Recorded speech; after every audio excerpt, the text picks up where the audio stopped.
A'ja Wilson just watched her entire Nike career go up in flames. And honestly, the timing could not have been more brutal. Nike dropped their brand new From Anywhere campaign featuring Caitlin Clark, and the internet completely lost its mind. We are talking millions of views in just hours. The commercial has Travis Kelce. It has Jason Kelce. It has Travis Scott. It even has Michael Che from Saturday Night Live. Meanwhile, A'ja Wilson is somewhere scrolling through her phone, wondering what the heck just happened to her endorsement deal. Hey, Caitlin, you're a pretty good basketball player, but you make it from here. Jason, show them how you make it rain from downtown. Can you hit it from here, Caitlin? Gotta make your free throws. Oh! So right here. Yep, baller! Bet you can't do that, Caitlin.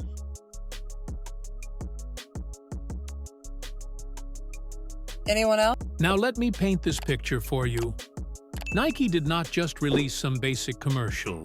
They went all out for Caitlin Clark. The production value on this thing looks like a Hollywood movie.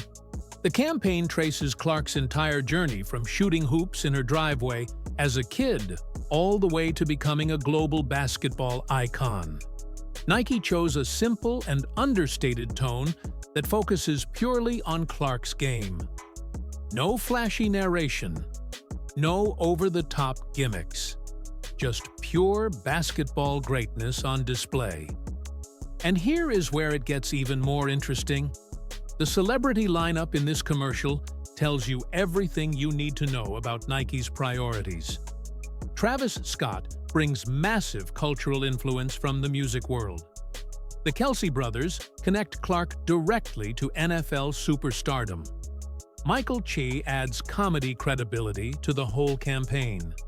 These are not random celebrities they pulled off the street. These are A-list names that expand Clark's reach far beyond just basketball fans. But wait, there is more.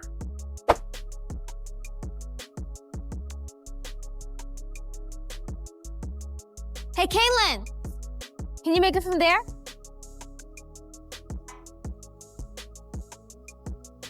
Hey, Caitlin, how about from here? Come on, guys. Yeah, she can't make it from there. No chance. Caitlin, from the left? You got it. I'm not even gonna ask.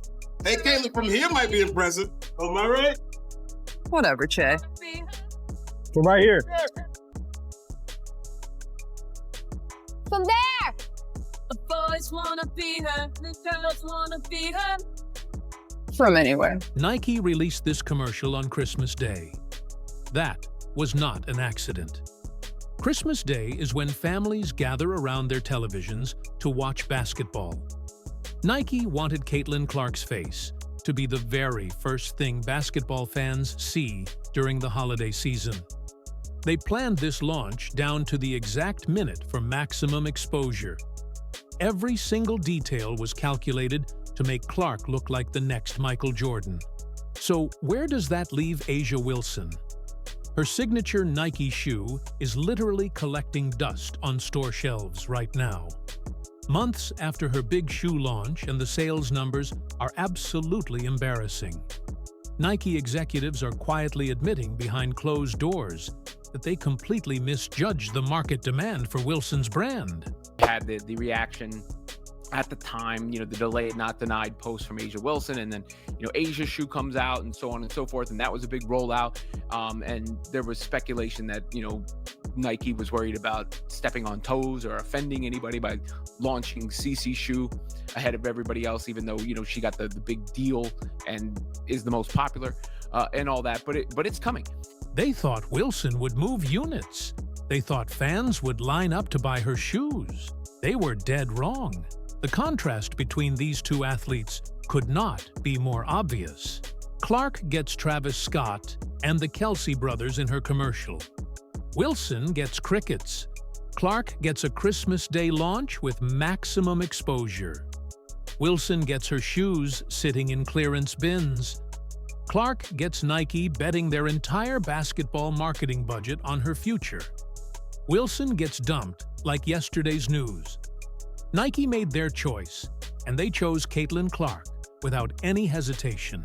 But it's coming.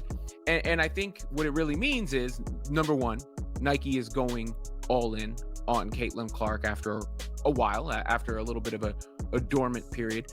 Number two, 2026 is going to be just absolutely massive for her from a marketing standpoint because of that injury. And, because there's going to be such a thirst and hunger to see her play. Think about what this means for a second. Nike is the biggest sportswear company on the planet. They do not make decisions like this randomly.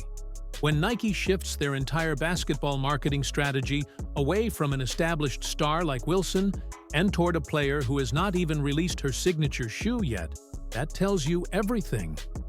Nike sees something special in Clark that they simply do not see in Wilson anymore. And the craziest part of all this? Clark's signature shoe does not even drop until 2026. She has not sold a single pair yet. But Nike is already treating her like the future of basketball marketing, while Wilson's current shoe cannot even move off the shelves. The writing is on the wall, and everyone in the basketball world can read it loud and clear. Caitlin Clark, I'm sure you saw, just became the all-time scoring leader of women's college basketball. I'm curious, where would you rank her amongst all-time college players, in your opinion? Ooh, that's tough because you got to win one. I feel like that college is one of those spaces where you got to win one for them to even have your name in the conversation. And it took me 3 years to win mine, so it's hard. The sales projections for Caitlin Clark's upcoming signature shoe are absolutely insane. Industry experts are predicting her 2026 line will generate over $100 million in sales. Let that number sink in for a moment. $100 million. And she has not even stepped foot on an NBA court yet. Nike is so confident in Clark's marketability that they are already preparing for one of the biggest shoe launches in women's basketball history. Now, here is where things get embarrassing for A'ja Wilson. Her signature shoe launched with all the fanfare Nike could muster. They gave her the marketing push. They gave her the promotional budget. They gave her everything an athlete could ask for to make a shoe successful. And what happened? The shoes are not selling. Store managers are reporting that Wilson's signature model just sits there on the shelves week after week. Customers walk right past them without even looking twice. Let me break down exactly what went wrong. Nike invested millions of dollars into Wilson's signature shoe development. They hired designers. They created marketing materials. They shipped thousands of pairs to retailers across the country. All of that costs serious money. And when those shoes do not sell, it is not just an embarrassment. It is a massive financial loss for one of the biggest companies in the world. I kept thinking the best player in the league should have her own shoe, not just about shoes. You think? Yes. Right? I want to get your thoughts on that. Because You don't need my thoughts. You already know my thoughts. But that's how young kids, when you're a fan of LeBron, you're a fan of A'ja. I'd love to get your thoughts on that. She needs her own shoe. Let me answer that. She is the two-time MVP. I'll toot her horn because she won't. Olympic gold medalist, best defensive player, 2 years running. Her team's stop. Nike does not tolerate losses like that for very long. But the real kicker is what comes next. Pre-orders for Clark's 2026 signature shoe are already breaking records, and the shoe does not even exist yet. Fans are literally putting down money for a product they have never seen, based purely on Clark's name and reputation. That is the kind of brand power that makes Nike executives jump out of their chairs with excitement. That is the kind of demand Wilson could only dream about generating. So what exactly happened behind the scenes at Nike? The company made a complete strategic shift in their basketball marketing. They looked at the numbers. They analyzed the data. They studied consumer behavior. And they came to one undeniable conclusion. Caitlin Clark is the future of basketball marketing, and A'ja Wilson is not. One of them ones. one of them ones that's going to set the market on fire and really help Nike's stock, I believe. And whatever the reason for the delay, some of it could just be the production and how long it takes to put all these things together, put a plan like this in place, put a rollout in place. It really is that simple. Nike is a business, and businesses follow the money. The timing of this decision makes everything even more brutal. Nike could have waited to see how Clark's professional career developed before going all in. They could have given Wilson more time to build her brand. They could have split their marketing budget between both players, but they did not do any of that. Instead, they chose to bet everything on Clark right now, while essentially abandoning Wilson's brand entirely. And the numbers do not lie about what fans actually want. Clark's jersey sales eclipse established WNBA stars by massive margins. Her games draw millions of television viewers compared to a few 100,000 for regular matchups. Arenas sell out whenever her team comes to town. Corporate sponsors are literally fighting each other for the chance to partner with her. Wilson has none of this momentum working in her favor right now. Nike saw all of this data and made their choice. They chose the player who moves the needle. They chose the player who generates headlines.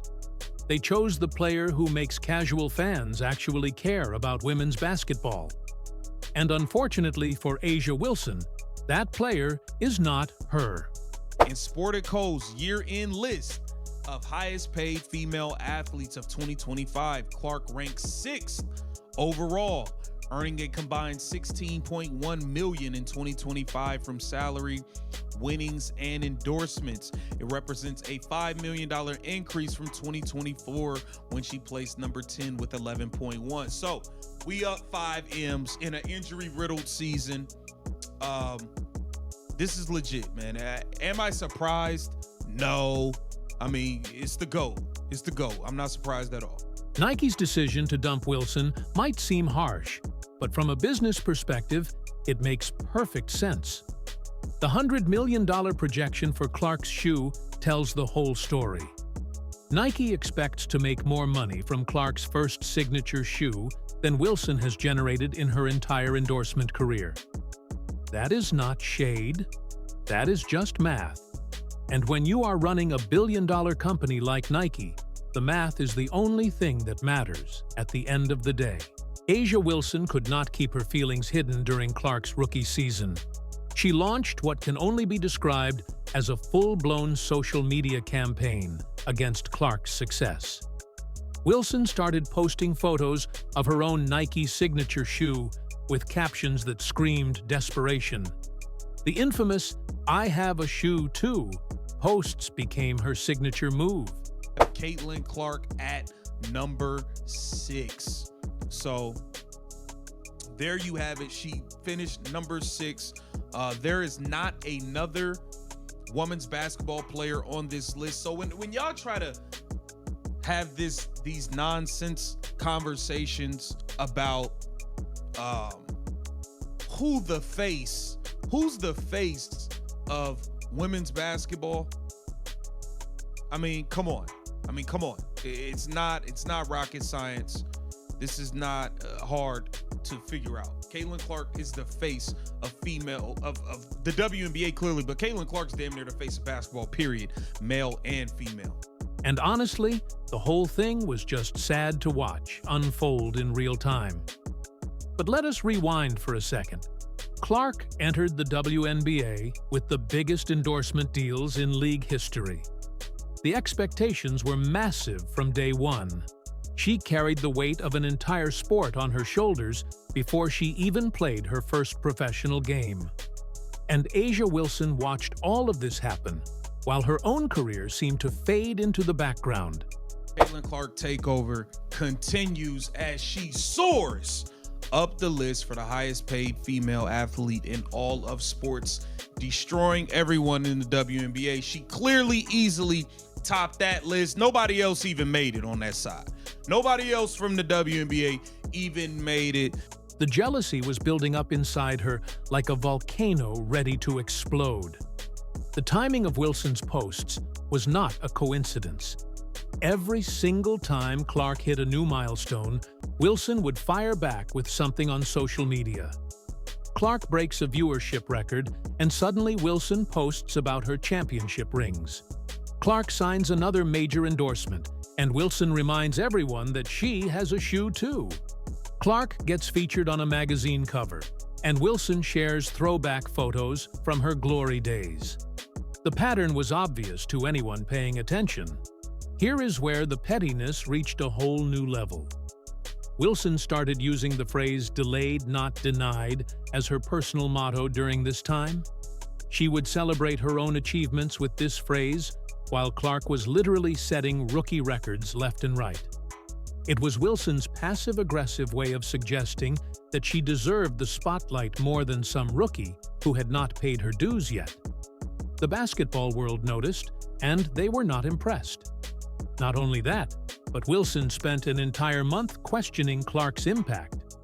She posted about veteran leadership and the importance of paying your dues in professional sports. She suggested that established players deserved more recognition than rookies receiving massive contracts. Her social media became a running commentary on everything she thought was wrong with how the league treated Clark. It was exhausting to watch, and fans started calling her out for the obvious jealousy. The numbers during Clark's rookie season tell the real story. Games featuring Clark drew millions of viewers compared to the typical few hundred thousand for regular WNBA matchups. Television networks scrambled to broadcast more fever games because the ratings were unlike anything they had ever seen. Arenas sold out weeks in advance whenever Clark's team came to town. Merchandise sales went through the roof. The league had never experienced anything like this before. And what was Wilson doing during all of this success? She was posting salty comments on social media instead of celebrating the growth of women's basketball. She was trying to remind everyone about her own accomplishments instead of embracing the rising tide that lifts all boats. She was making herself look small and petty, while Clark just kept her head down and played basketball. The contrast in their behavior told fans everything they needed to know about their character. Fans saw right through Wilson's campaign immediately. The jealousy became impossible to ignore for anyone following women's basketball. Wilson's attempts to diminish Clark's rookie impact completely backfired on her. Instead of gaining sympathy, fans rallied around Clark even more strongly. They saw Wilson as a bully, trying to tear down a young player who was doing amazing things for the sport. Wilson's behavior made Clark look like the victim and herself look like the villain. The irony of the whole situation is almost too perfect. Wilson thought her social media posts would remind people of her greatness. Instead, they just highlighted how insecure she felt about Clark's success. Every "I have a shoe too" post just reminded fans that Wilson's shoe was not selling, while Clark's future shoe was already generating massive hype. Wilson played herself, and the whole basketball world watched it happen. A'ja Wilson made some bold statements about Caitlin Clark back in their college days that aged like milk left out in the sun. Wilson repeatedly claimed that real elite players need championship rings to prove their worth. She dismissed Clark's abilities because Iowa never captured a national title. Wilson insisted that without championship hardware, Clark could never be considered among the truly great players. Well, those comments are coming back to haunt her now. Let me take you back to Wilson's championship run. Wilson earned her ring with South Carolina back in 2017. She celebrated that victory as the ultimate validation of her elite status. She used that championship as her calling card whenever comparing herself to other players. In her mind, the ring separated her from players who put up impressive numbers but never reached the mountaintop. But here is where her logic completely falls apart. South Carolina's roster during Wilson's championship run was absolutely loaded with elite talent. The team featured multiple McDonald's All-Americans and 5-star recruits across every position. Wilson played alongside some of the most highly recruited players in the entire country. She had dominant teammates bringing elite scoring and rebounding ability every single night. Now compare that to what Clark had at Iowa. Clark's teams operated with a completely different philosophy. Iowa developed talent rather than collecting 5-star prospects. Clark's supporting cast consisted primarily of 3-star recruits who became exceptional players through her leadership. Clark elevated everyone around her and turned overlooked recruits into nationally recognized stars. The talent gap reveals everything about their journeys. Wilson needed a super team loaded with McDonald's All-Americans to capture her championship. Clark carried Iowa to back-to-back national championship games with players overlooked by every elite program. Clark averaged over 30 points per game during March Madness while facing constant double teams. She put the entire program on her back. And then came the Time Magazine Award drama. Time named Clark their Athlete of the Year for 2024. She became the first basketball player to receive this honor since LeBron James. Wilson could not bring herself to celebrate this win for women's basketball. Instead, she suggested the award was influenced by factors other than athletic merit. The comments made Wilson look petty and bitter. The earnings rankings tell the final story. Clark ranked 6th among highest-paid female athletes in 2025, earning $16.1 million. Not a single other WNBA player even made the list. Clark stands alone at the top, while Wilson cannot crack the rankings. Nike made their decision based on these cold, hard facts. They chose authenticity over toxicity. They chose the future over the past.